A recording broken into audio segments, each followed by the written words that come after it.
ये है Atlantic puffin, दुनिया का सबसे मासूम दिखने वाला लेकिन सबसे मेहनती समुद्री पक्षी। देखने में चाहे कितना प्यारा लगे, लेकिन इसकी जिंदगी हर दिन एक जंग है। ये जो पफिन है एक नर है, इसके पास एक आजीवन साथी है और दोनों मिलकर अपने नन्हे बच्चों की परवरिश करते हैं। छोटे बच्चों को दिन में 5 बार भोजन चाहिए और इसके लिए इन्हें बारी बारी से समुद्र में शिकार करने जाना पड़ता है। कभी कभी इन्हें मछली खोजने के लिए 50 किलोमीटर दूर तक उड़ान भरनी पड़ती है। वहां पहुंचकर ये पानी में सीधा गोता लगाते हैं। 1 मिनट से ज्यादा तक सांस रोक सकते हैं और लगभग 40 मीटर गहराई तक उतर जाते हैं। उनका पसंदीदा भोजन है सामन मछली, जो तेल और ऊर्जा से भरपूर होती है, जो उनके बच्चों के लिए जरूरी पोषण देती है।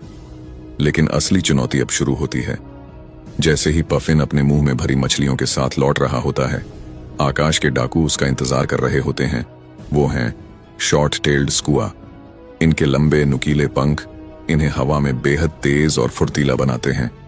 ये खुद शिकार नहीं करते, बल्कि मेहनती पफिन का खाना छीन लेते हैं।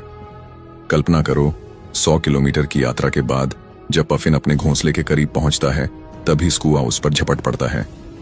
पफिन अपनी पूरी ताकत से उड़ान भरता है, कभी ऊपर कभी नीचे गोता लगाता है, लेकिन कई बार उसकी मेहनत पर पानी फिर जाता है। कई पफिन इतने बदकिस्मत होते हैं कि घर के बिल्कुल पास पहुंचकर भी उनकी मछलियां छीन ली जाती हैं। कुछ तो मजबूरी में किसी और के बिल में जाकर छिपते हैं, लेकिन स्कुआ इतने चालाक होते हैं कि वो घोंसले के बाहर पहरा देने लगते हैं। फिर भी ये नन्हा पफिन हार नहीं मानता, क्योंकि उसके बच्चे उसके इंतजार में हैं। वो हिम्मत जुटाता है और दुश्मनों के बीच से उड़ान भरता है। कुछ मछलियां लूट ली जाती हैं, लेकिन थोड़ी सी जो बचती है वो उसके बच्चों के चेहरे पर मुस्कान ले आती है।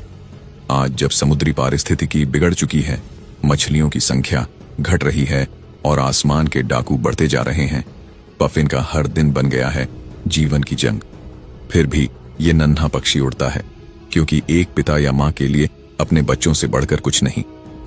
यह है प्रकृति की असली कहानी, जहां हर छोटा जीव हमें सिखाता है कि चाहे हालात कितने भी मुश्किल हों, परिवार के लिए लड़ना कभी मत छोड़ो।